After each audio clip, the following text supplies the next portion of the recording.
야담상회를 찾아주신 선비님들 감사드리옵니다. 야담상회와 함께 즐거운 시간 보내시길 희망해 봅니다. 첫 번째 이야기 시작합니다. 옛날 옛적 충청도 공주 땅에 대대로 이름을 높인 무관의 가문의 양반집이 있었습니다. 이 댁의 막내 여식 옥섬은 고을서 두말하면 입이 아플 정도의 유명한 왈가닥이었지요. 갓 태어난 사슴 저리가라 할 정도로 호기심이 왕성하고 사내처럼 타고난 불같은 기질을 참지 못해 직접 부딪히며 깨어보고 뒤집어보고 살펴보지 않으면 분이 풀리지 않던 천방지축이었습니다. 게다가 의협심과 정의감은 또 어찌나 투철하던지요. 이러한 여식의 성정에 관찰사를 지내고 있던 옥섬의 아비는 참으로 고심이 깊었습니다. 자신의 명성과 집안의 명예에도 왈가닥의 천방지축 여식에 대한 풍문은 그리 도움이 되는 것이 아니었으니까요. 그런 아비의 마음을 아는지 모르는지 아녀자의 껍질을 쓰고 태어난 것이 천추의 한이라는 듯 그녀는 거침이 없었습니다. 양반집의 규수로 단정한 품행과 조신한 언사, 그리고 감추고 인내하며 순종적인 모습을 강요받는 분위기가 옥섬은 참으로 견디기 힘든 지옥과도 같았습니다. 옥섬은 조신한 여식의 삶을 강요하는 분위기가 만연했던 자신의 집이 너무도 답답했지요. 그리하여 참다 못한 그녀는 자신을 옥죄고 있는 집을 뛰쳐나가 드넓은 모험의 길에 올랐던 전적이 있었습니다. 모험을 떠난 첫날, 기묘한 인연과 운명의 흐름으로 어느 젊은 도둑과 정을 통했던 충청감사의 안방마님을 곤경에서 구하는 일이 있었고, 그런 옥섬의 재치와 공을 높이 치하받아 그들과 지속적으로 연을 댄 전적이 있을 정도로 옥섬은 대단한 여장부의 배포를 가지고 있었습니다. 도저히 따분해서 아니 되겠다. 이 판사판이라 이 말씀이야? 이날도 여느 때와 마찬가지로 잔소리가 심하던 아버지의 극성을 피해 몰래 집에서 달아나 나룻배를 타고 이웃고을로 넘어와서는 이런저런 곳을 구경하고 있던 찰나였습니다. 분명 내가 또 없어진 것을 아시게 되면 아버님께서 하인들을 풀어 나를 수소문하기 시작하실 테니 재빠르게 둘러보다 돌아가야겠다. 아녀자의 몸으로 수행하는 하인 하나 대동하지 않고 함부로 나돌아다닌다며 제 아비에게 크게 혼나기도 하였으나 이 천방지축 옥섬을 막을 수는 없었습니다. 하지만 제 아버지의 엄한 꾸중과 회초리가 무섭지 않은 것은 아니었지요. 적당히 반항하는 척만 하다 돌아가겠다는 다짐을 하며 담벼락 하나를 지나쳐 가는데 담벼락 안쪽의 허름한 초가집에서 어느 젊은 청년의 서글픈 울음소리가 들려오는 것이었습니다. 얼레, 이게 웬 청승맞은 울음소리람? 옥섬이 고개를 들어 담벼락 너머를 살펴보자 마당의 흙바닥에 한 청년이 쓰러져서는 서럽게도 울고 있었지요. 사람이 좌절하여 울고 있으니 측은지심과 함께 오지랖이 발동한 옥섬은 도저히 그것을 지나치지 못하고 청년에게 말을 건넸습니다. 에헴, 저기 이보게나? 거 사내가 어찌 그리도 채통을 지키지 못하고 서럽게 울고 있는가?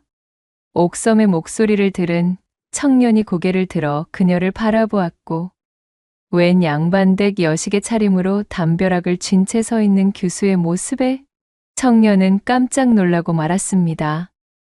그리하여 눈물과 콧물로 잔뜩 얼룩진 얼굴을 소매춤으로 닦아내며 청년이 대답했지요. 제 셋내는 구덕이라고 합니다요. 그것이 그러니까 참으로 억울한 일이 있는데 하필이면 그 누구도 저의 결백을 증명해줄 증좌나 본차가 전무하니 저는 이제 내일 관하로 끌려가 당장의 치도곤을 당할 운명입니다요. 그러니 어찌 슬프지 않겠습니까? 억울한 일이라? 방금 자네 억울한 일을 당했다고 하였단 말이던가? 옥섬의 눈이 매섭게 빛났습니다. 신분고하를 막론하고 억울한 일을 당한 민초를 모른 채 하는 것은 대대로 뼈대 깊은 무관을 지내며 불의와 싸워온 역사를 지녔던 자신의 가문에 먹칠을 하는 것이라 여긴 옥섬에게는 있을 수 없는 일이었지요. 내게 자세히, 아주 상세히 소상히 아뢰어 보시게. 내 이야기를 들어본 뒤 참으로 자네가 억울한 사연에 빠져 있다면 내 자네를 도와 그 억울함을 풀어주도록 손써주겠네. 예, 쇳내를 도와주신다굽쇼. 아, 그렇다고 하지를 않는가. 자, 어서 이야기를 시작해 보시게나. 옥섬은 마치 아주 달콤한 깨엿을 잔뜩 얻은 어린아이의 표정이 되어 그렇게 자신의 호기심과 호승심을 채워줄 또 하나의 간식거리가 제 발 앞에 굴러들어왔음에 기뻐하고 있었습니다. 신이 난 표정으로 콧김을 뿜고 있는 옥섬을 힐끗 바라본 구덕은 고개를 끄덕이고는 자신의 이야기를 풀어내기 시작했지요. 그러니까 말입니다. 그것은 바로 얼마 전 구덕이 이를 당한 날은 때마침 고을에 커다란 장이 들어선 날이었습니다. 백로가 날아 지나다니는 하늘은 유난히 구름 한 점 없이 맑았고 고을을 수놓듯 불어오는 산들바람은 그 온도가 아주 서늘하고 기분이 좋아 한여름의 더위로 지쳐 발길이 뜸했던 장터에는 그야말로 남녀노소 할 것 없이 몽땅 몰려가 있었던 통에 고을이 텅텅 비어 있었지요. 착하디 착해 조금은 모자라기까지 한 청년 구덕은 이날 장에 나서지 않았습니다. 품삯을 벌기 위해 공생원내 안방마님이 시킨 일을 처리하기 위해서였지요. 구덕은 아침부터 땀을 뻘뻘 흘리며 공생원내 마님이 알려준 고추밭에서 한아름 고추를 따왔습니다. 요것을 잘 펴서 말려놓기만 하면 자그마치 한 냥이나 샘을 쳐주신다지 뭐요. 요런 횡재수를 마다하고 장터로 놀러 나갈 수야 없지. 구덕은 오래간만에 넉넉한 품삯을 받는 일감이 생겨 그야말로 신이 나 있었습니다. 허나 그것이 어디 사람들이 장터로 몰려간 틈을 타 수작을 놓으려는 공생원내 마님의 계략이었음을 구덕이 알 리가 있었을까요? 마당에 멍석을 넓게 펼친 뒤 자신이 따온 고추를 말리기 시작한 구덕. 비록 어느라고 바보 같아 동네 사람들의 손가락질을 받기도 했던 구덕이지만 그 허우대가 훤칠하고 이목구비도 뚜렷하여 꽤 번듯한 청년임은 틀림이 없었습니다.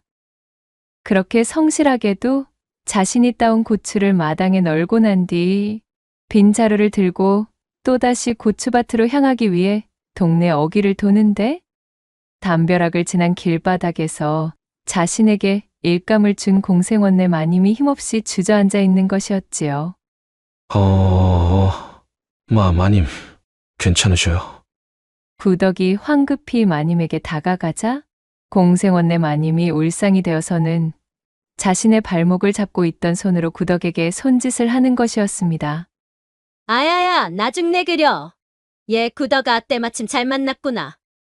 구덕이 마님의 모양새를 자세히 보아하니 걸음을 재촉하던 중 발목을 접질려 삔 것으로 보였습니다. 어이쿠, 이거 참말로 큰일입니다요, 마님. 어찌 일어나실 수 있겠어요? 구덕이 어쩔 줄을 몰라 진땀을 빼며 엉거주춤 서 있자 마님이 구덕에게 말했지요. 이놈아, 무엇을 그리 멍청하게 서서 보고만 있는단 말이더냐? 여기 내 뒤로 돌아와서 나를 좀 일으켜 세우기라도 해보거라. 마님의 말을 들은 구덕이 불이 나게 마님의 뒤로 돌아가서는 그녀의 겨드랑이에 팔을 집어넣고 마님을 일으켰습니다. 그러자 공생원내 마님은 마치 쓰러질 것만 같다는 투로 요상한 신음소리를 내더니 이내 구덕의 목을 와락 껴안는 것이었어요. 어구구마, 마님. 괜찮으셔요. 똑바로 한번 서 보십시오. 여자 경험이 전무했던 구덕은 그야말로 얼굴이 홍당무가 되어 있었습니다. 오냐, 괜찮다. 자, 집까지 나를 좀 부축해다오. 예, 마님. 구덕이 절룩거리는 마님을 힘껏 부축하여 그녀의 집까지 걸음을 옮겼습니다. 사락, 사락, 마님의 상체가 구덕의 몸에 밀착하여 쓸리자 구덕의 얼굴이 고추장의 빛깔이 되어 화끈거리고 있었지요. 공생원내 마님이 팔을 들어 올려서는 마치 구렁이가 먹잇감을 천천히 휘감듯 구덕의 목을 감싸고는 부드럽게 감는 바람에 마님의 겨드랑이에 손을 집어넣어 부축한 구덕의 손이 하필이면 그녀의 안가 쓴팍 맨살에 닿아버린 것이었습니다. 아이고, 이 일을 웃자면 좋디야. 구덕은 얼굴이 빨갛게 달아오르다 못해 마치 폭발이라도 할 듯 푸짐하게 익어버려서는 행여나 고을 사람들 중 누군가가 이 모습을 볼까봐 두려웠지요. 고개를 두리번거리며 연신 주변을 둘러보았지만 고을 사람들은 모두 장터에 몰려가 있었기에 두 사람에게 신경을 쓰는 것은 지나가던 들개 두 마리뿐이었습니다.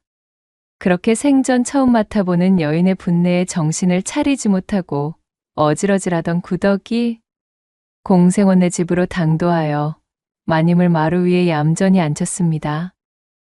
저기 마님. 그럼 저는 시키신 일이나 마저 하러 가보겠습니다요. 말을 더듬으며 돌아가려는 구덕에게 마님은 나지막이 입을 열었습니다. 어쭈, 이 한심한 놈을 좀 보게. 내 놈이 지금 나를 이리 내팽겨치고 그냥 돌아가려는 게냐? 그녀는 구덕의 옷소매를 부여잡고는 마치 바로 내일 모레 죽어 나자빠지기라도 할 것 같은 얼굴을 지어 보였지요. 아니 그것이 아니오라. 이대로는 내 발목이 쑤셔와서는 도저히 편히 쉴 수가 없을 것 같구나. 어차피 오늘은 대장날이라 의원들도 장터에 몰려갔을 게고 이대로 나를 혼자 두는 것은 너무하다는 생각이 들지 않는 것이냐. 아이고, 감히 제가 어찌 그런 천부당만부당한 괘씸한 마음을 품었겠습니까요. 제 쇳내는 그럴 목적이 아니었구만요. 그저 마님 쉬시는 공간에 제가 발을 들이는 것이 모양새가 영 껄쩍지근혀서. 그렇다면 나를 방 안까지 모시도록 하거라. 마님은 까칠한 어조로 구덕을 나무라며 방문을 가리켰습니다. 구덕이 하는 수 없이 마님을 부축하여 그녀를 일으켰고 마님의 보드라운 살결이 자신의 몸에 밀착되는 것을 느끼며 구덕은 또 한 번 인내심을 발휘해야 했습니다. 그렇게 방 안으로 들어서자 공생원네 마님은 돌아서려는 구덕을 또다시 불러 세웠지요. 통증이 올라오고 있으니 발목을 주물러 달라는 신용을 하고는 구덕의 허벅지 위에 자신의 오른다리를 냅다 올려버리는 것이었어요. 아이고. 구덕은 그야말로 혼이 빠져나갈 지경이었습니다.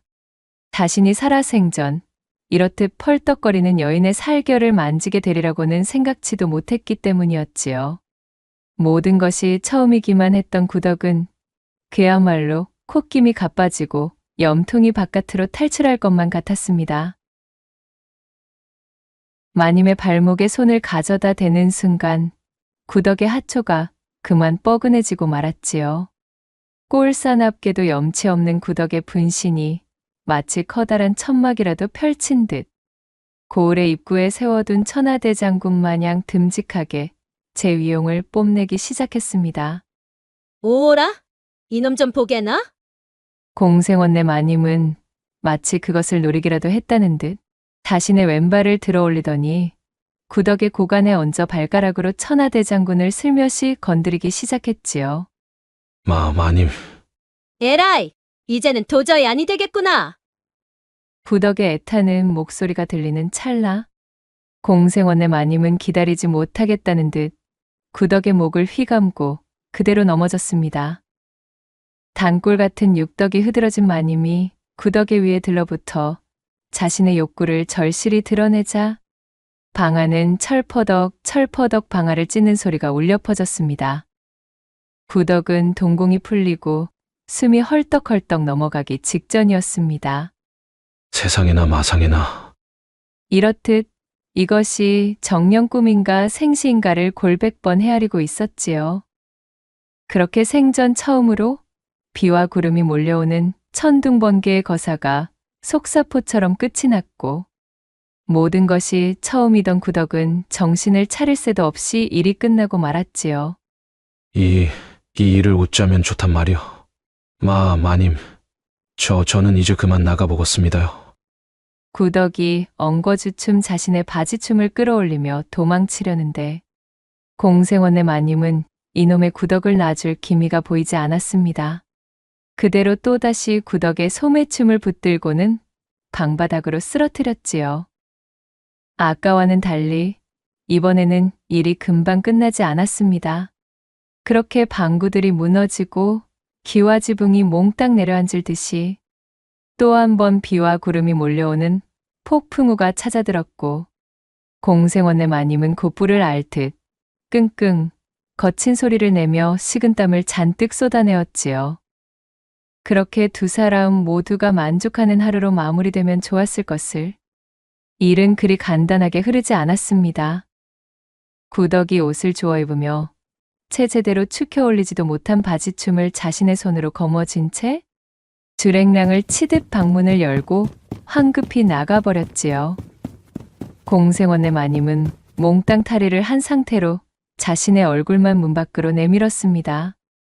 아이고 고놈, 뒤도 돌아보지 않고 내빼는 꼬락서니가 참으로 기가 차는구나. 마당을 벗어나는 구덕을 묘한 웃음을 지으며 바라보고 있으려니 이보시게 공생원댁 새댁집에 있는가? 내 장터에서 깨엇을 조금 얻어왔는데. 라는 소리와 함께 이웃집에서 자주 왕래하던 노파가 대문을 열고 들어오는 것이었습니다. 노파는 문을 열고 들어오다 말고 자신의 곁을 지나치며 달아나는 구덕을 발견하고는 깜짝 놀라 발걸음을 멈췄지요. 아니 이것이 대체? 노파가 놀라 구덕을 돌아보는 사이 그는 후다닥 대문을 빠져나갔습니다.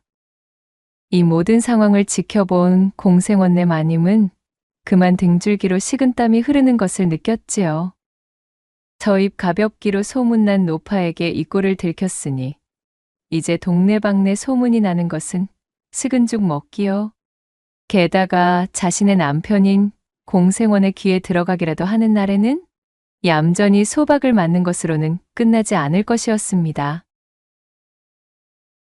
그녀는 이 찰나의 순간 꾀를 내어 잔머리를 굴렸고 대문 근처에 멀뚱히 서서 자신과 도망친 구덕을 번갈아 바라보고 있는 노파부터 속이기로 마음을 먹었습니다.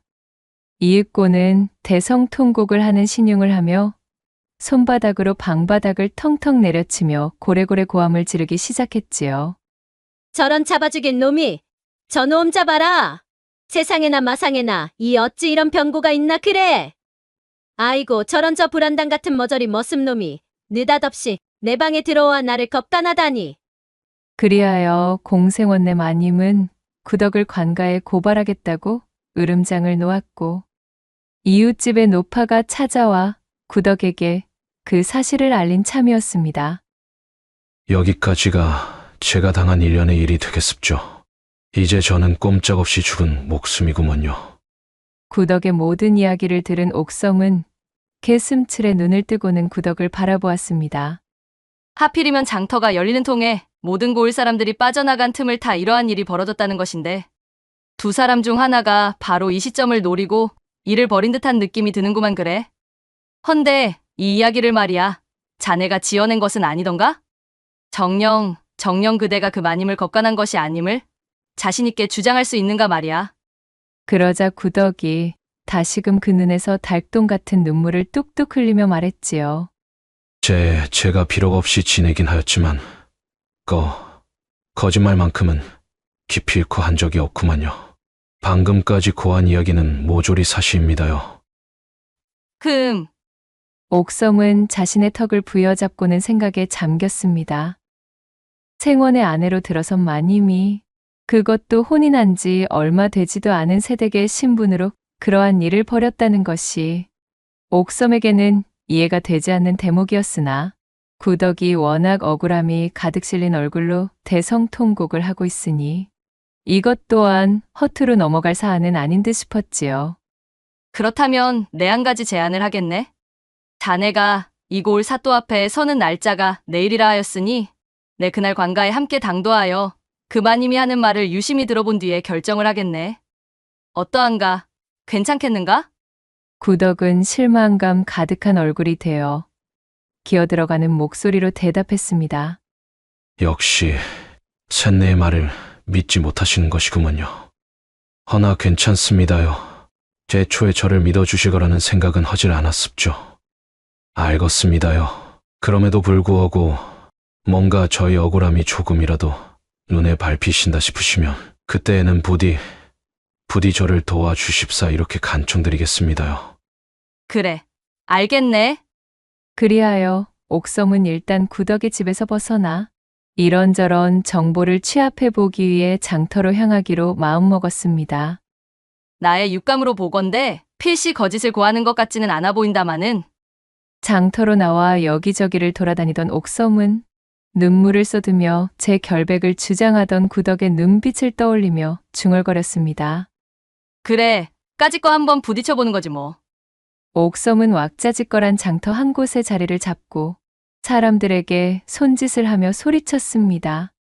자, 여기 보시오들. 나는 이런저런 풍문을 수집하며 다니는 나그네 올시다. 이 고을 구덕이라는 청년에 대한 이야기를 해주는 자에게 내 보답으로 엽전 한 양씩을 드리겠소이다. 무엇이라도 줬소. 구덕이 이 고을에서 지내며 얻은 평판, 그의 발자취, 그의 내력, 그의 성품, 무엇이라도 좋으니 내게 이야기를 해줄 자, 어디 없소이까? 멀끔한 양반댁 여식의 차림으로 장터에서 한자리를 차지하고 서서는 마치 장사치들이나 할 법한 호객행위를 하고 있으니 장터에 나선 사람들이 신기하여 모여들기 시작했지요. 옥섬은 한층 더 흥을 돋구며 소리쳤습니다. 자, 누구든 좋소이다. 내게 구덕이라는 청년에 대한 이야기를 해주시고 그에 따른 보상, 엽전 한 양씩을 받아가시기 바랍니다. 세상 천지에 또 이러한 기회가 어디에 있겠소. 민초들에게 엽전 한 양이 어디 그냥 지나칠 수 있는 돈이었던가요? 몇 푼이 아쉬운 마당에 그저 자신의 이웃으로 지내고 있던 청년에 대한 성품을 이야기해주는 조건으로 한 양이나 내어준다니 마다할 이유가 없는 장사였습니다. 이윽고 한 한학이 다가와 옥섬에게 말했습니다. 저기 쇳내가 몇 마디 아뢰어도 되겠습니까요? 그래, 물론이라네. 내게 해줄 말이 무엇인가? 그 구덕이라면 혹시 약간 어눌하고 숫기 없는 오, 그래. 맞아. 맞다네. 그 집 마당에 배나무가 한 그루 있었지, 아마? 아, 그러하다면 맞습니다요. 구덕이 그 치가 조금 어눌하고 모자라 보이기는 허나 본디 그 성품이 온순하고 착하기 이를 데가 없어서는 아주 진국인 청년입니다요. 얼마 전에 저희 집이 곤경이 처했을 때도 자기 끼니 때우기도 힘든 사정이었을 텐데 구덕이 그 치가 나서서 도와주었습죠. 그렇다면 자네의 말은 평소에도 어진 성품에 성실한 자라 이 말이지? 예, 여부가 있겠습니까요? 좋아. 알겠네. 말해줘 고맙다네. 자, 여기 약속한 한 양일세. 안악은 옥섬에게 한 양을 받아들고는 신이 나서 돌아갔고 긴가민가하며 우물쭈물하던 주변의 사람들이 그 모습을 보고서는 그야말로 앞다투어 옥섬에게 달려들었습니다. 구덕이 그자는 항상 남을 도와주는 자였지요? 얼마 전 저 역시도 구덕이에게 도움을 받았습니다요. 지난 여름 홍수가 났을 때 구덕이 덕분에 무사히 냇가를 건널 수가 있었습죠. 구덕이 덕분으로 이번 흉년이 들었을 때 굶어 죽지 않고 입에 풀칠이라도 하며 버틸 수가 있었습니다요. 구덕 오라버니가 항상 저희에게 먹을 것을 나눠주어 그 덕으로 살아남았답니다. 그렇게 옥섬은 하루 종일 장터의 한자리를 차지하고는 지나다니는 사람들을 상대로 호객행위를 벌였고 모여든 사람에게 한 양을 대가로 구덕에 대한 풍문을 잔뜩 수집하였습니다. 어느덧 해가 저물 지경에 이르러서는 옥섬이 제 집을 나서며 가지고 나온 노자를 대부분 사용한 뒤였답니다. 그 덕에 구덕에 대한 풍문과 평판은 넘칠 정도로 수집할 수 있었지요. 이 정도로 풍문을 잔뜩 수집해보았으니 틀림이 없겠군. 아무래도 이렇게나 일관된 평판이라면 구덕이 그 치가 참말로 억울한 누명을 뒤집어 쓴 모양이야. 그렇지 않고서야 이 어찌 구덕이라는 그 사내에 대해서 하나같이 이리도 한결같은 말만 나온단 말이던가. 양인의 탈을 쓰고 그것도 아녀자의 몸으로 먼저 사내를 끌어들여서는 정절을 농락하고 죄를 뒤집어 씌우다니 참으로 이는 일어나서는 안 되는 일이로다. 내 반드시 내일 관가에 참여하여 돌아가는 상황을 눈여겨보아야 하겠구만. 가슴 속 불타오르는 정의감에 도취된 천방지축 옥섬은 그렇게 뉘엿뉘엿 저물어가는 해를 바라보며 얼마 남지 않은 엽전이 들어있는 전대를 품 안으로 갈무리하였습니다. 그녀는 이번에 나선 모험길 역시 소소한 수확을 얻어갈 수 있는 소동이 벌어진 것에 감사하며 그렇게 하루를 지낼 주막을 향해 발걸음을 재촉하였습니다. 이윽고 대망의 날이 밝아왔습니다. 아침 일찍 주막을 나선 옥섬이 사람들에게 물어물어 관하로 향했지요. 그렇게 앞마당으로 들어서니 마침 구덕과 공생원내 마님이 동원 안의 모습을 드러낸 터였습니다. 옥섬이 넌지시 구덕의 모습을 바라보고 있자니 참으로 그 모습이 딱하기가 그지없었습니다. 구덕은 다리가 후들후들 떨리고 눈앞이 캄캄하여 당장이라도 구토를 할 판이었으니까요. 어찌나 걱정을 했던 것인지 간밤에 잠도 제대로 이루지 못해 얼굴이 쾌행하여 눈두덩이 푹 꺼져 있는 것이 그야말로 안타까운 모습이었습니다. 허나 공생원내 마님은 자신의 고개를 꼿꼿이 쳐들고는 한치의 망설임과 더듬거림도 없이 사또에게 그때의 상황을 낱낱이 설명하기 시작했습니다. 무언가 이상한데? 그때의 상황을 읍소하는 저 마님의 어조가? 어쨌고? 이를 지켜보고 있던 옥섬은 고개를 갸웃거렸습니다. 자신을 욕보인 구덕의 두 눈을 빤히 바라보는 것도 그렇고 그날 있었던 일을 마치 몇 번이나 암기해둔 느낌으로 서책을 읽듯 부자연스럽게 읊는 것 또한 어쩐지 수상쩍었지요. 공생원내 마님이 외치는 진술을 들은 구덕이 자신의 양손을 허공에 저어대며 발버둥쳤지만 아무런 소용이 없었습니다. 진정 이 말이 사실이라면 감히 겁도 없이 생원의 안사람을 겁간한 이놈은 중령으로 다스려 반상의 법도를 바로 세워야 마땅하겠도다. 사또가 얼굴을 찌푸리며 소리치자 구덕의 얼굴은 창백하게 변해갔습니다.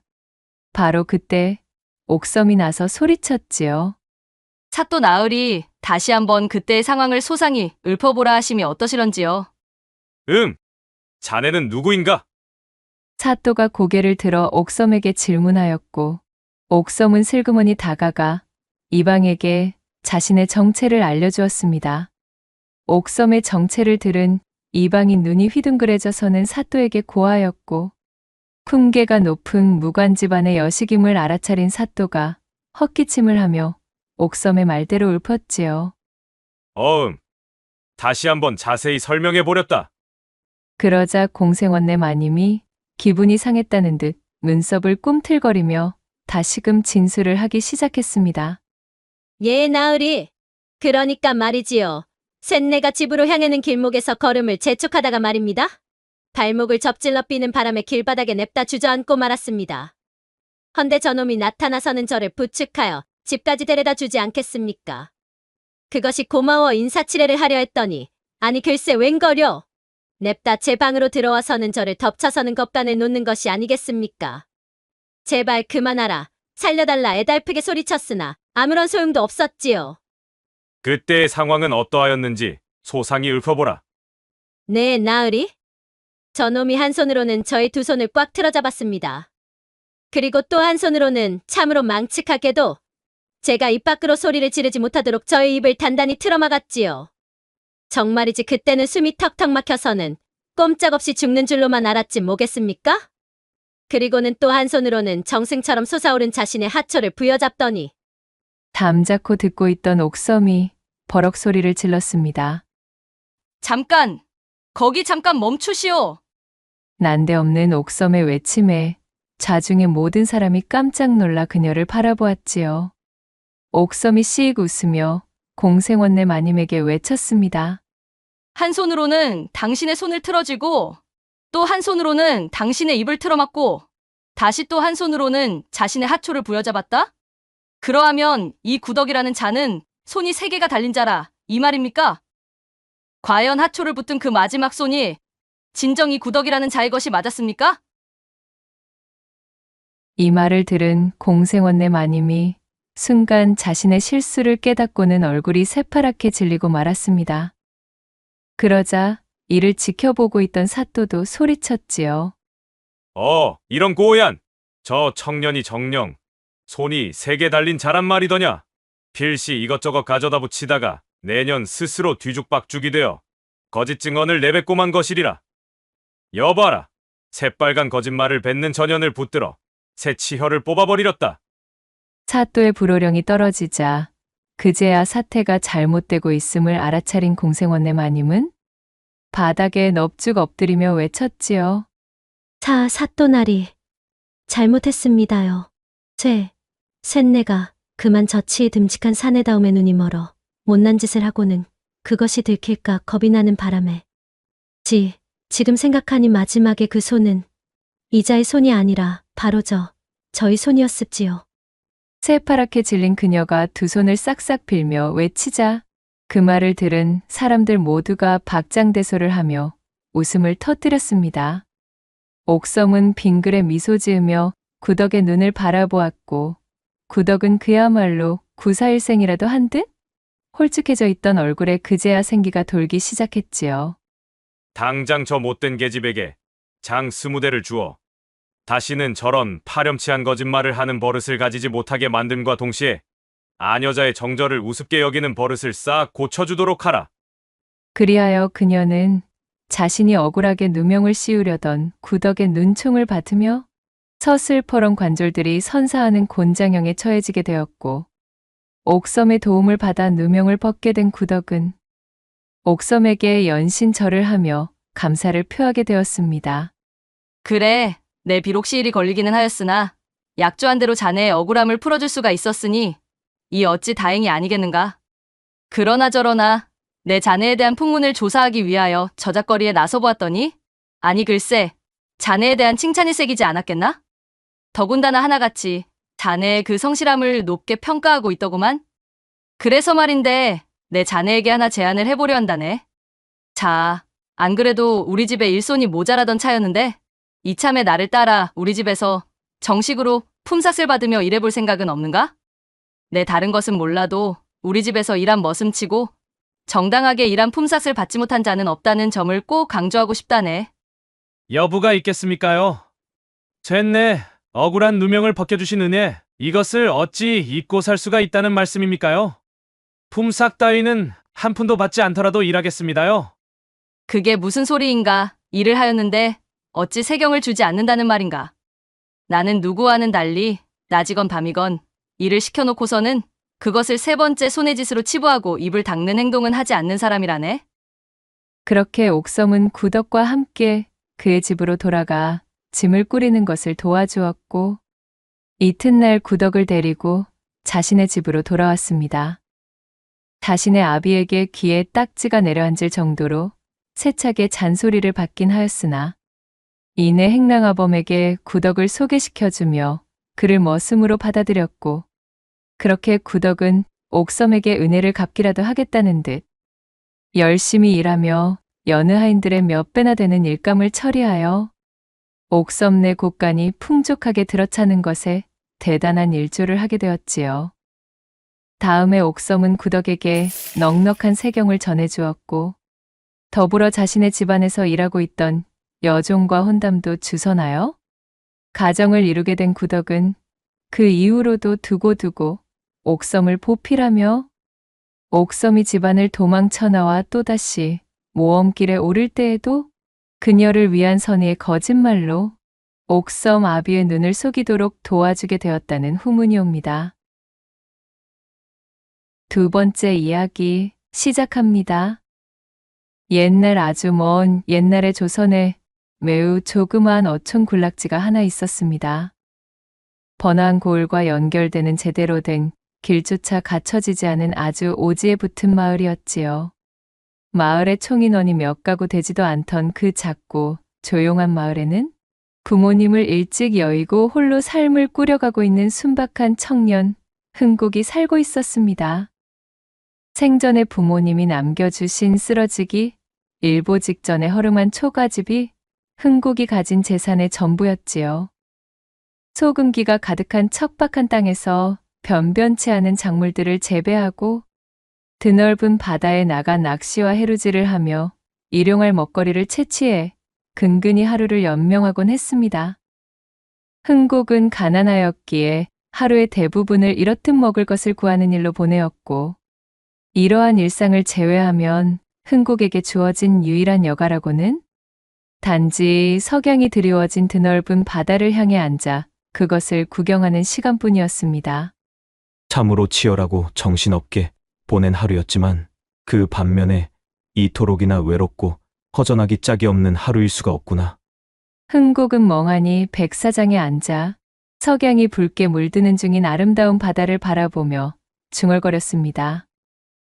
이웃들과도 멀리 떨어져 있었기에 흥곡은 하루에 사람과 말 한마디 나눠 보지 않는 경우가 더 많았습니다. 고단한 삶과 가난은 그럭저럭 버틸만 하였지만 이처럼 드넓은 바다를 앞에 두고 찾아오는 지독한 외로움은 날마다 겪어도 도무지 잦아들지 않는 것이었지요. 그저 이 드넓은 조선 천지에 나 혼자만 있다는 기분이 들지 않도록 온기라도 나눌 수 있는 친구가 있었으면 참으로 좋겠구나. 흥곡은 깨진 조개 조각들을 손으로 들어 검붉게 물들고 있는 바다에 집어던지며 한숨을 내쉬었습니다. 그러던 어느 날이었습니다. 오래간만에 텃밭에 돌을 고르는 일이 일찍 끝나 잠시 짬이 생겼지요. 오늘은 모처럼이니 오래간만에 큼지막한 그림으로 흥을 내보아야겠구나. 흥곡이 콧노래를 흥얼거리며 작대기를 집어들었습니다. 그리고는 흙바닥에 끄적끄적 익숙한 솜씨로 그림을 그리기 시작했지요. 그런데 아까부터 묘하게 흥곡의 귀를 간지럽히는 수수께끼의 목소리가 들려오는 기분이었습니다. 처음에는 파도에 흩어지는 백색 소음쯤으로 여겼고 그 뒤로는 기분 탓이려니 하고 애써 넘겼으나 이내 그것이 또렷한 사람, 그것도 여인의 음성임을 알아차린 흥곡이 외쳤습니다. 뭐야? 이제껏 내 귓가에서 속삭이던 소리가 정녕 환청이 아닌 것인가? 얼씨구, 이제야 인지하셨군요. 지난 동짓날 처음 도련님께 말을 건넨 이후로 참으로 오래도 걸리셨습니다. 이제라도 알아차려 주셨으니 참으로 다행이로군요. 도대체 이것이 어디에서 들리는 소리인 거야? 나의 머리가 어떻게 되어버린 것인가? 설마 환청이 아니라면 귀신이냐? 사람이라면 썩 내 모습을 드러내도록 하거라. 환청이 아니라고 아까부터 몇 번이고 입이 닳도록 말하고 있었거늘 참으로 도련님은 아둔하신 것인지 아니면 귀가 좋지 않으신 것인지 내 참 정말 알다가도 모를 일입니다, 진짜. 까랑까랑 울리는 듯한 퉁명스러운 여인음. 이 드넓은 장소에 움직이는 사람이라고는 달랑 자신뿐인데 자신의 귓가 바로 옆에서 들려오는 이 귀신이 곡할 여인의 음성에 흥곡은 온몸에 소름이 바짝 돋고 말았습니다. 드디어 내가 외로움에 지쳐 미치기라도 해버린 것이로구나. 새파랗게 질린 얼굴로 주변을 두리번거리며 당황하는 흥곡의 태도에는 아랑곳 없이 까랑까랑한 목소리는 다시금 그의 귓가를 강타했답니다. 어휴, 참으로 답답도 하시지. 대관절 어디를 보고 계시는 겁니까? 도련님, 거기가 아니라 이쪽 바위 밑입니다요. 목소리의 성화를 따라 흥곡이 고개를 숙여 소리의 근원지를 눈으로 쫓았습니다. 그러자 정말로 한 큼지막한 바위 아래의 풀숲에서 바스락거리며 움직이는 생물을 발견하였지요. 아니, 세상에나? 너무 놀란 흥곡은 하마터면 뒤로 넘어질 뻔하였습니다. 목소리의 주인공은 바로 조그맣고 하얀 토끼였으니까요. 정말로 나에게 말을 건 게 너니? 보면 모르시겠습니까? 1000번을 보고 10,000번을 보아도 네가 내 입장이라면 어떻겠느냐? 본다고 알 수가 있을성 싶으냐? 조선 천지에 사람 말을 뱉는 토끼가 있다는 소리는 내 들은 적이 없구나. 하기사, 듣고 보니 그것도 일리가 있는 말씀이로군요. 사람의 말을 하는 토끼라니, 이 인간인 내 입장에서는 마치 꿈이라도 꾸는 기분이로구나. 환청도, 꿈도 도련님의 머리가 이상해진 것도 아니니 걱정하지 마시옵소서. 다만 도련님께 저희 존재를 알리는데 혈안이 되어 몹시도 조심성 없이 접근하게 되었던 점, 그것에 대해서는 이 기회에 사죄를 드리도록 하겠습니다요. 토끼는 능숙하게 허리를 숙여 흥곡에게 사과를 전했고, 이 기이하고도 요상한 일련의 상황에 흥곡의 머리는 매우 복잡했지요. 이윽고 토끼는 자신의 털을 앞발로 쓰다듬어 먼지를 털어내는 신용을 하더니 헛기침을 하고는 입을 열었습니다.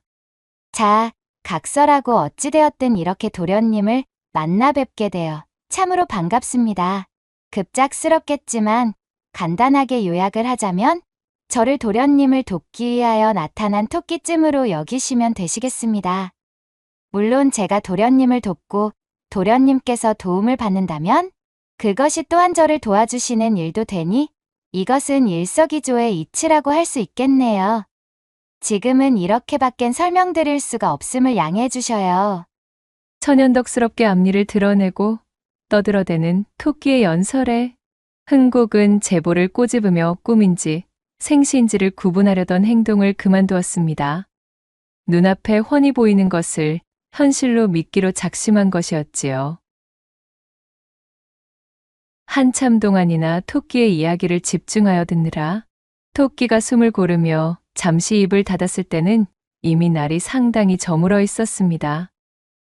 토끼가 설명해준 이야기대로라면 자신은 본래 하늘의 사람이고 본분을 잊고 너무나 건방지며 아나무인이었기에 옥황상제의 노여움을 사서 토끼의 모습이 되어버렸으며 누군가를 도와서 은덕을 쌓아야 자신의 본래 모습으로 돌아갈 수 있다 주장하는 것이었지요. 그러나 하필 자신이 떨어진 곳이 이곳 사람이라고는 코빼기도 보이지 않는 외진 바닷가 마을인지라 크게 낙심하고 있던 차에 우연히 눈에 들어온 흥곡을 발견하고 오랜 기간 열심히 말을 걸기 위해 노력했다는 것이었습니다. 그리고 네가 그렇게 노력해온 이유는 나를 돕기 위해서였다. 은덕을 쌓아 너의 본래 모습으로 돌아가기 위해서? 정확합니다, 도련님. 정말 기쁘네요. 저의 이야기를 굉장히 집중해서 모두 들어주셨군요. 한때는 아둔하기 그지없는 도련님의 낯짝을 보며 내 미래도 이제 몽땅 틀렸구나. 정녕 이제 어찌 되려나 하였는데 말이지요. 아직도 믿기지 않는 이야기이긴 하지만 토끼 내 말버릇을 보아하니 누군가의 노여움을 사서 형벌을 받았다는 대목만큼은 참으로 신빙성이 높아 보이는구나. 흥곡이 겸연쩍게 웃으며 말하자 토끼가 바위 위에서 폴짝 뛰어내려 흥곡에게 다가섰습니다. 자, 저를 따라오셔요. 토끼는 재빠른 동작으로 저만치 뛰어갔고 흥곡은 토끼를 놓칠세라 불이 나게 그 뒤를 따랐습니다. 이윽고 토끼를 따라 당도한 곳은 신기하게도 흥곡의 추억이 깃든 장소였습니다. 여기는 도련님의 어머니께서 살아계셨을 적 쭉 도련님을 위해 기도를 드리던 곳인데 기억하고 계신가요? 그래. 어머님의 등에 엎여 있을 때 이곳의 풍경들을 눈에 담았던 기억이 어렴풋이 나는구나. 맞습니다. 어머님께서 항시 은덕을 쌓으시며 극진히 치성을 드린 것이 하늘까지 전달되어 그것이 돌고 돌아 우리가 만나게 된 것이지요. 물론 이것은 어디까지나 제 추측이지만요. 토끼가 쌓은 지 오래되어 보이는 돌탑 하나를 앞발로 가리키며 말했고 흥곡은 잠시 어머니에 대한 추억에 젖어 눈시울을 붉혔지요. 자세히 보니 돌탑의 앞에는 그간 한 번도 본 적이 없었던 낡고 커다란 나무 괴짝이 하나 놓여 있었습니다. 이 나무 괴짝을 열고 그 안에다 무엇이든 원하는 것을 크게 말씀하시면 이것이 도련님의 삶을 윤택하게 만들어줄 것이에요. 이것이 제가 드리는 도움입니다. 그리고 하나 명심하실 것은 이 괴짝은 달에 단 한 번만 쓸 수 있다는 점이에요. 그러니 소원은 신중하게 비셔야만 합니다. 토끼의 말에 흥곡은 영문을 모르겠다는 표정을 지었지만 이내 고개를 젓고 토끼가 시키는 대로 따르기로 마음먹었습니다. 말하는 토끼가 이르는 것이니 분명 신기한 일이 일어날 테지? 흥곡은 힘을 주어 나무 괴짝의 뚜껑을 들어 올렸고 텅 비어있는 괴짝의 안으로 머리를 집어넣고는 외쳤습니다. 돌밭의 잡석들을 고를 수 있을 만큼 힘 좋은 큼지막한 황소가 한 마리 있었으면 좋겠어. 그러자 괴짝이 심하게 요동치며 뿌연 연기가 피어오르더니 이내 벼락이 떨어지는 커다란 소리와 함께 정말로 흥국의 눈앞에 큼지막한 황소가 나타난 것이 아니겠어요? 맙소사. 흥국은 참으로 믿을 수 없이 벌어진 일에 다시 한번 제 볼을 꼬집어 보았으나 자신의 눈앞에 나타난 것은 정말로 살아있는 황소였지요. 어때요? 보셨나요? 이것이 바로 저의 능력. 아니, 사실 제 능력이 아니라 상제님의 능력이지만 어쨌든 제가 드리는 도움입니다. 아무쪼록 심사숙고하시어 이것이 도련님에게 행복을 가져올 수 있기를 바라겠습니다요. 자, 그럼 저는 이만.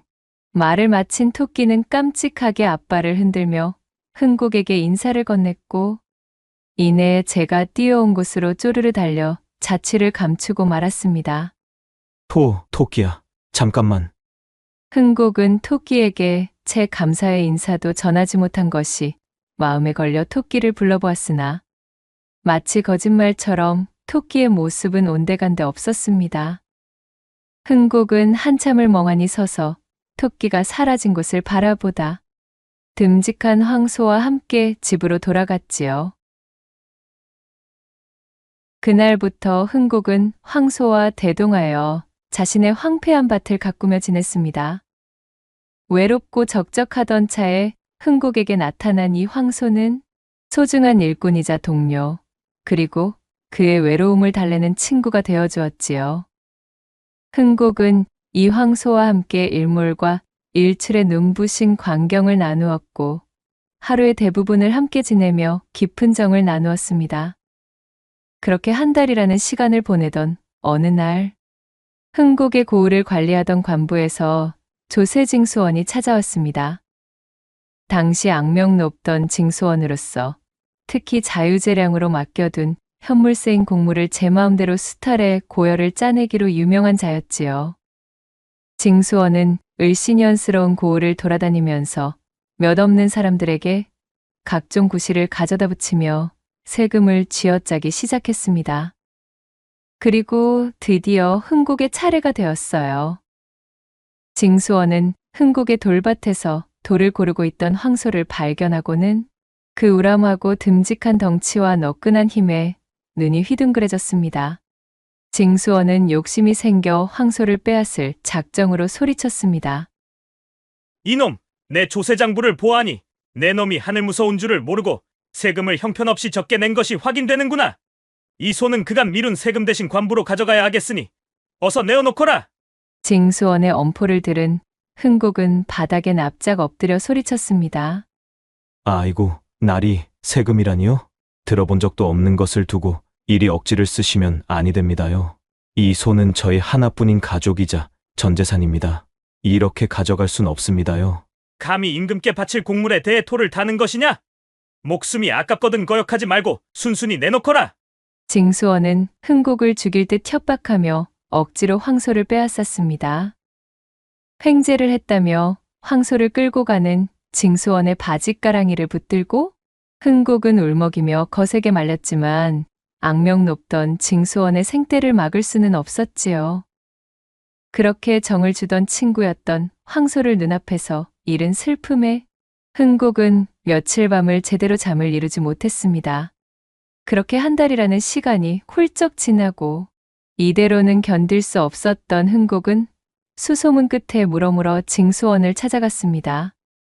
집신짝이 해지도록 걸어 도착한 흥국은 징수원에게 무릎을 꿇고 사정했습니다. 나으리, 제발 저희 소를 돌려주십시오. 그러자 흥국을 내려다보던 징수원이 비열한 웃음을 던지고는 이윽고 제 집에서 작은 보따리를 하나 들고 나왔습니다. 그는 흥국의 얼굴에 보따리를 냅다 던지면서 말했지요. 옛다! 그놈의 소! 끌고 오자마자 여물도 입에 대지 않고 일을 시켜도 도통하질 않으니 완전 골칫덩어리였지 무엇냐! 그리도 그 소를 원한다면 남은 것이라도 가져가거라! 흥국이 보따리를 열어보자 안에는 황소의 뼈 일부만이 남아있었습니다. 징수원이 그만 황소를 잡아먹어버린 것이었지요. 정을 나눈 친구를 잃었다는 슬픔에 흥곡은 대성통곡을 했습니다. 징수원의 집에서 하인들에 의해 내쫓겨난 흥곡은 그렇게 황소의 뼈를 소중히 품에 안고 터덜터덜 집으로 돌아오고 말았지요. 흥곡은 눈물을 쏟으며 자신의 텃밭 앞볕이 잘 드는 곳에 황소의 뼈를 묻어주었습니다. 미안하다. 참으로 미안해. 내 너를 지켜주지 못해 참으로 미안하다. 부디 다음 생에는 행복한 존재로 다시 태어나거라. 흥곡은 눈물로 얼룩진 얼굴을 소매춤으로 훔치며 밤이 깊도록 잠을 이루지 못하다가 새벽녘이 되어서야 까무룩 황소의 무덤 옆에서 잠이 들고 말았습니다. 다음 날 아침, 퉁퉁 부은 눈으로 일어난 흥곡의 눈앞에는 믿지 못할 광경이 펼쳐져 있었습니다. 간밤 황소의 뼈를 묻어준 무덤에서 고작 하룻밤 사이에 흥곡의 키만큼이나 훤칠하게 자라있는 나무의 줄기가 자리 잡고 있었기 때문입니다. 이럴 수가. 흥곡은 깜짝 놀라는 것도 잠시, 간밤 제가 간절히 바랬던 대로 이 나무의 줄기는 황소가 환생하여 태어난 것이라고 믿게 되었지요. 토끼를 만난 이후로 신통한 일이 끊이질 않았으니 이 역시 현실일 테지. 황소일 때 내 너를 지키지 못하였으니 이제라도 반드시 너를 잘 돌봐주마. 흥곡은 크게 기뻐하며 그동안 황소를 애지중지 소중하게 대해주었던 것처럼 이 나무를 극진히 가꾸기 시작했습니다. 그렇게 얼마나 많은 시간이 지났을까요? 흥곡의 사랑을 무럭무럭 받은 나무는 어느새 그 길이가 하늘까지 닿을 듯 드높게 자랐습니다. 흥곡은 튼튼하게 자라서 굵은 줄기를 끝없이 뻗어내린 나무를 보고 너무나 흡족해하였지요. 마치 자신이 지켜주지 못했던 황소의 혼이 자유롭게 날아오르는 것을 지켜보는 기분이었습니다. 그러던 어느 날, 여느 때와 마찬가지로 나무에 물과 거름을 주기 위해 나선 흥곡의 눈에 저 멀리 나무의 줄기를 타고 올라가는 형체가 들어왔습니다. 어랍쇼. 저것이 무엇이지? 홍곡이 이마에 손을 올리고 눈을 찌푸리며 자세히 들여다보자 세상에나 이게 무슨 일인가요? 그것은 말로만 듣던 날개옷을 펄럭이며 하늘로 향하고 있는 선녀의 형상이었지요. 세상에. 먼 발치에서 흐릿하게 본 형상이었지만 한눈에 보아도 그 모습은 너무도 아름다웠기에 홍곡의 심장은 심하게 요동치며 쿵쾅거렸습니다. 그러는 사이 선녀는 줄기의 끝을 따라 하늘 위 구름 속으로 순식간에 사라져 버렸어요.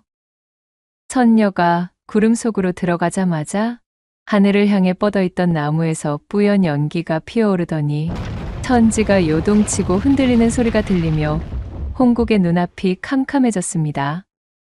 가까스로 정신을 차려 일어나 보니 하늘을 향해 쭉쭉 뻗어있던 거대한 나무는 어느새 작고 가녀린 나뭇가지의 형상이 되어 황소의 뼈를 묻은 무덤에 가냘프게 꽂혀 있었지요. 마치 나무가 하늘에 길을 연결해 주어 선녀를 하늘로 인도하고 그것이 끝나자 제 임무를 끝마쳤다는 듯 줄어든 모양새 같았습니다. 토끼를 만난 이래로 너무나도 기이한 일의 연속이라 잠시도 정신을 차릴 틈이 없구나. 식은땀으로 축축해진 제 이마를 닦아내며 흥곡이 중얼거렸습니다. 그리고 그날 밤, 낮에 보았던 선녀의 형상이 머릿속에서 지워지지 않던 흥곡은 늦게까지 잠을 이룰 수가 없었습니다. 참으로 아름다운 자태였지. 내게도 그런 배필이 있었다면 얼마나 좋을까. 그렇게 뜬 눈으로 지새던 흥곡은 새벽녘이 가까워진 시간에 겨우 잠이 들었어요. 깊은 잠에 빠진 흥곡은 꿈을 꾸게 되었는데 친구처럼 지내던 황소가 새하얀 털을 뒤집어 쓴 채 나타나 흥곡의 앞으로 걸어오는 것이었지요. 반가움에 달려나간 흥곡이 황소를 와락 껴안자 황소가 흥곡에게 머리를 부비며 입을 열었습니다.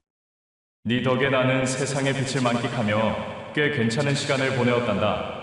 정말 고마워. 그러니 이제 더는 슬퍼하지 말렴. 이 말을 꼭 너에게 전해주고 싶었어. 아참, 그리고 있잖아. 너에겐 나를 얻었던 괴짝이 아직 남아있으니 네가 본 선녀가 정 그랬거든. 그 괴짝을 이용해보렴. 황소의 그 말을 끝으로 흥국은 빨려나가듯 잠에서 깨어났지요. 꿈속에 황소가 해준 말을 곱씹던 흥국은 깊은 고민에 빠졌습니다. 자신의 욕심으로 황소를 세상에 데려왔으나 제대로 지켜주지 못하였는데 그러한 자신이 과연 괴짝의 신비한 힘을 다시 이용할 자격이 있을까 싶은 마음에 흥국은 그간 괴짝을 찾지 않았던 것이었지요. 잠시 후 마른 침을 꼴깍 삼킨 흥국은 제 머릿속에서 떠다니는 선녀의 형상을 생각하다 이내 결심한 듯 옷을 주워 입고는 밖으로 뛰쳐나갔습니다.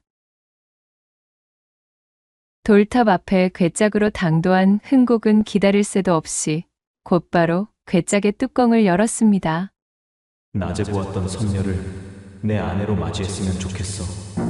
흥국의 외침을 들은 괴짝은 이번에도 심하게 요동치며 뿌연 연기를 뱉어냈고 이내 천둥이 내리치는 묵직한 소음과 함께 흥국의 눈앞에는 어제의 그 선녀가 나타났습니다.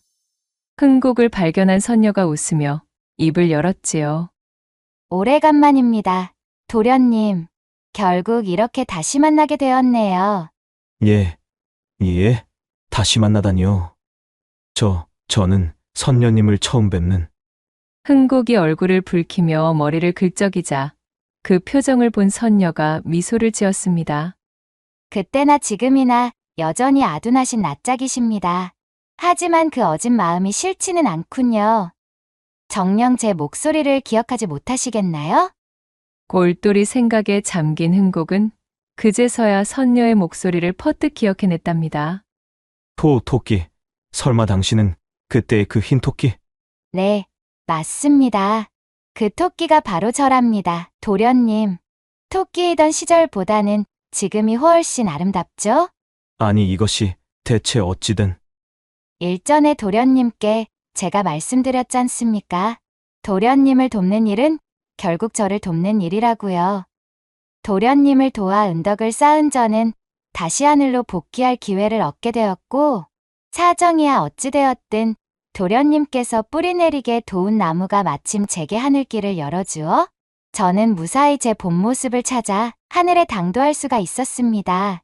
참으로 감사드립니다. 모두 도련님의 덕택이었어요. 이럴 수가. 도저히 믿을 수가 없는 이야기입니다. 어머? 더 믿을 수 없는 이야기를 해드릴까요? 그게 무엇입니까? 황소를 잃은 이후 괴짝을 이용하여 더욱 큰 사리 사욕과 욕심을 채울 수 있었는데도 도련님은 그렇게 하지 않으셨지요. 오직 친구처럼 지냈던 황소의 넋을 위로하며 보살피려는 마음뿐이었습니다. 그 어질고도 사려 깊은 마음에 옥황상제께서도 감격하시어 이번에 외치신 도련님의 소원은 저더러 직접 이루어주라 명하셨답니다. 직접이라면 설마. 예, 맞사옵니다. 제가 바로 도련님의 아내가 될 선녀이지요. 기뻐하셔도 좋아요, 도련님. 하늘궁에서도 저 정도로 미색이 빼어난 선녀는 그리 흔치 않사옵니다. 도련님 아주 횡재하신 거예요. 선녀는 흥국의 앞으로 바짝 다가서며 마치 뽐내는 듯 날개옷을 펄럭여 보였고 그렇게 꿈에 그리던 선녀와 예쁜 아내를 동시에 맞이하게 된 흥국은 만개한 웃음을 보이며 뛸 듯이 기뻐하고는 그녀를 데리고 집으로 돌아갔지요. 선녀를 아내로 맞이하게 된 흥국은 하루가 어떻게 흐르는지 모를 정도로 행복한 나날을 보냈습니다. 그에게는 더 이상 외로움이라는 감정이 찾아들 틈이 없었지요. 그는 선녀와 함께 달콤한 신혼생활을 가득 만끽하고 있었습니다. 선녀 역시 흥국을 지아비로 맞아 지상에서 생활하며 그의 아내로서 인간의 삶을 사는 것에 큰 재미를 느끼고 만족하고 있었지요. 그렇게 두 사람이 낮에는 연일깨를 볶으며 함께 일하고 밤에는 진득한 사랑을 나누며 서로 죽고 못 사는 시간이 연일 흘렀습니다. 그러나 흥국에게 주어진 행복은 이번에도 그 기간이 길지 못했지요. 옆고을에서의 수탈을 끝내고 흥국의 고을을 지나던 지난번의 조세징 소원이 밭에서 작물을 수확하던 흥국과 선녀를 발견한 것이었습니다. 한눈에 보아도 빼어난 절색을 뽐내고 있던 선녀의 외모를 본 징수원은 황소 때와는 비교도 할 수 없는 욕심이 솟아나고 있었습니다. 그는 다짜고짜 선녀의 팔을 잡아채며 외쳤지요.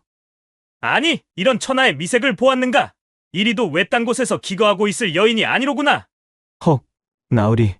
아니, 제 아내에게 어찌 그러십니까? 그 손을 놓아주십시오, 나으리. 어허, 내 이놈. 지난번 황소 때도 그랬지만 내 놈은 필시 뒤가구린 짓을 벌이는 놈임이 틀림이 없다. 그렇지 않고서야 어찌 너같이 가진 거 하나 없는 가난한 놈이 그토록 우량한 황소에 무슨 수로 이리도 아름다운 여인까지 아내로 얻었다는 말이더냐? 생각 같아서는 당장 경을 치고 내 놈을 관부로 끌고 갈 일이지만 내 특별히 이 계집만 데려가는 것으로 봐주도록 하겠느니라.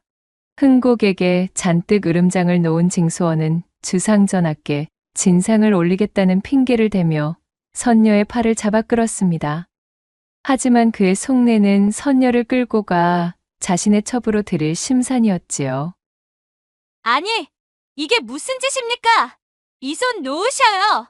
내 인연, 가만히 있지 못하겠느냐? 여기서 저항한다면 내년에 서방을 죽이고서라도 데려갈 것이니 얌전히 응하거라. 아니, 그것이 대체 무슨 말이랍니까? 어찌하여 인간들이란 이다지도 제멋대로인 말을 뱉어내는 것인지요? 징수원과 선녀 사이에서 잔뜩 실랑이가 벌어졌지만 흥곡을 서방으로 맞이하며 지상으로 내려와 신통력을 잃은 선녀는 그저 가녀린 인간 여인일 뿐이었습니다. 건장한 징수원의 힘에 눌려 그에게 끌려가는 선녀를 보며 흥곡은 지난날 황소를 지키지 못했던 기억이 떠올랐습니다. 그 죄책감을 채 잊기도 전에 이번엔 아내마저 잃는다면 더는 견딜 자신이 없었지요. 제 아내를 데려가려거든 저를 죽이고 데려가십시오. 흥곡은 징수원의 멱살을 잡아 그를 바닥에 내동댕이 치며 소리쳤고 그 순간 징수원의 수아가 들고 있던 육모방망이로 흥곡을 사정없이 두들겼습니다. 몽둥이 세례를 견디지 못한 흥곡은 그대로 의식을 잃고 말았고 흥곡의 이름을 애타게 외치는 선녀를 데리고 징수원은 그대로 모습을 감추고 말았습니다. 한참이 지나서야 의식이 돌아온 흥곡은 아내를 지키지 못했다는 슬픔으로 땅을 치며 통곡했습니다. 황소도 지켜주지 못했는데 자신을 믿고 천상의 삶조차 내려놓고 인간이 된 아내마저 지키지 못했으니 흥곡은 무능한 자신을 자책하며 뜨거운 분노를 쏟아내었지요. 피를 토하는 심정으로 절규하던 흥곡은 이내 야차와 같은 얼굴이 되어 일어섰습니다. 그래. 좋아. 이번만큼은 절대로 그냥 넘어가지 않겠다. 흥곡은 그 길로 미친 사람처럼 내달려 돌담 앞에 괴짝으로 당도했습니다. 그리고 그날부터 며칠 밤낮을 굶어가며 괴짝 앞에 앉아 자신의 분노를 저축하듯 마음에 담고 또 담았지요.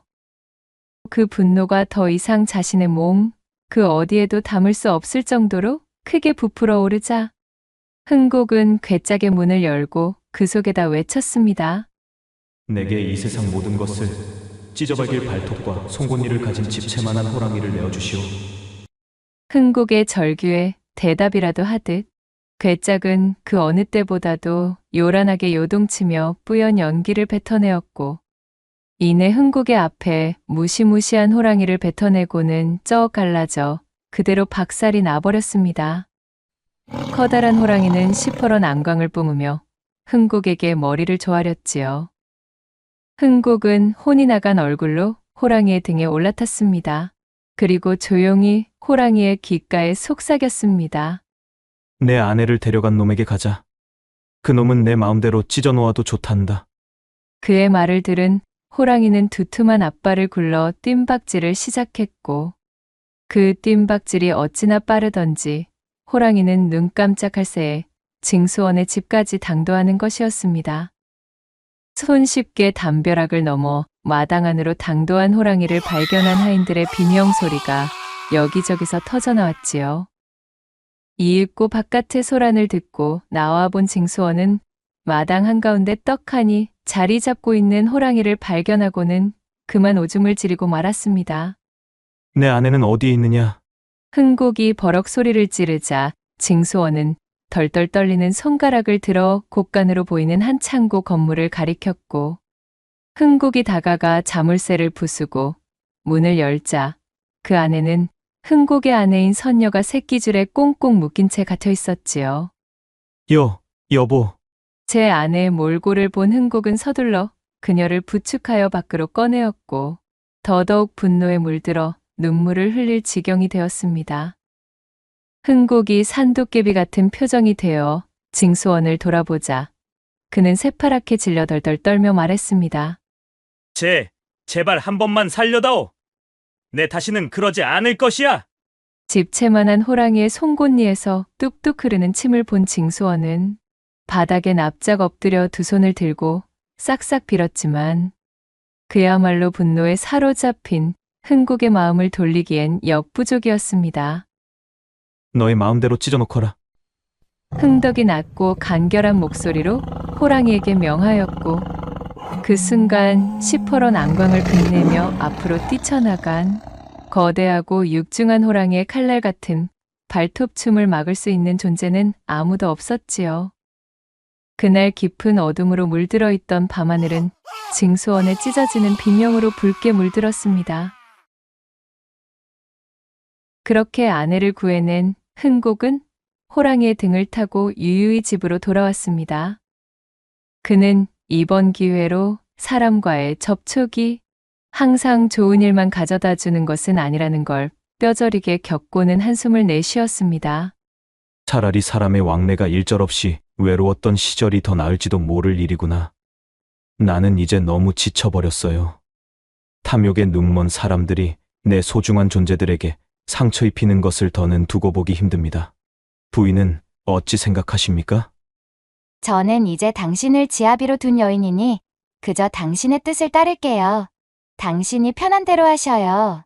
아내인 선녀의 자애로운 미소와 함께 허락이 떨어졌고 그리하여 천리를 뛰어가는 호랑이의 도움을 받아 그 누구의 손길도 닿지 않는 이름 모를 깊은 산중으로 당도하게 되었습니다. 이후로도 흥곡과 선녀는 아무도 찾지 않는 둘만의 보금자리에서 함께 의지하며 행복하게 지내면서 두 번 다시는 서로 떨어지지 않았으며 훗날 그 두 사람이 머물렀던 산채의 마당에는 두 사람이 껴안고서 눈을 감은 모습을 꼭 닮은 바위가 아직까지도 그 자리를 굳건하게 지키고 있다라는 후문이 옵니다. 낭독해드린 이야기가 선비님들 마음에 드셨다면 구독과 좋아요, 댓글로 야담상회를 응원해 주셔요. 늘 잊지 않고 야담상회를 찾아주시는 여러분들 시청해 주셔서 참으로 감사하옵니다.